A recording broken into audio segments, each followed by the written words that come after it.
వివాదాస్పద దర్శకుడు రామ్ గోపాల్ వర్మ చేస్తున్న లేటెస్ట్ సినిమా లక్ష్మీస్ ఎన్టీఆర్. నందమూరి తారక రామారావు జీవితంలో లక్ష్మీ పార్వతి ఎంటర్ అయిన తర్వాత ఆయన జీవితంలో ఎలాంటి సంఘటనలు చోటు చేసుకున్నాయి, కుటుంబాన్నే కాదని రామారావు ఆమెని పెళ్లి చేసుకోవడానికి గల కారణాలేంటి, ఆ తర్వాత రాజకీయంగా ఆయన ఎదుర్కొన్న సంఘర్షణ ఎలాంటిది అనే అంశాన్ని కథగా తీసుకుని వర్మ తెరకెక్కిస్తున్న ఈ సినిమా ఇప్పటికే ఎన్నో వివాదాలు సృష్టించింది.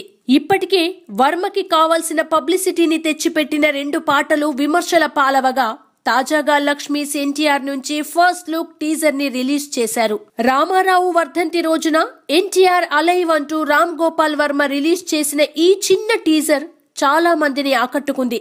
కేవలం ఒక కుర్చీలో కూర్చుని కళ్లు మూసుకున్నట్లు ఉన్న ఎన్టీఆర్ నెమ్మదిగా కళ్లు తెరిచి చూడడంతో ముగిసింది. అన్నగారు చివరి రోజుల్లో ఎలా ఉన్నాడో అదే లుక్ ని దించడంలో సక్సెస్ అయిన వర్మ ఆ ఆర్టిస్ట్ ఎవరు అనేది మాత్రం రివీల్ చేయలేదు. మరో నెల రోజుల్లో బాలకృష్ణ, క్రిష్ కలయికలో ఎన్టీఆర్ బయోపిక్ నుంచి పార్ట్ 2 మహానాయకుడు రాబోతోంది. ఈ సినిమా విడుదల కన్నా ముందే లక్ష్మీస్ ఎన్టీఆర్ సినిమాని రిలీజ్ చేసి బాలయ్యకి, చంద్రబాబుకి భారీ షాక్ ఇవ్వాలని ఆర్జీవీ ప్లాన్ చేస్తున్నాడు.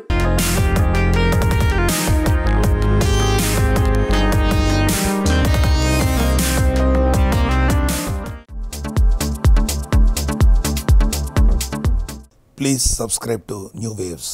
ఇలాంటి మరిన్ని మంచి వీడియోలు కావాలని కోరుకుంటున్నారా? అయితే పక్కనే ఉన్న గంట సింబల్ను క్లిక్ చేయండి. అలాగే సబ్స్క్రైబ్ చేయండి.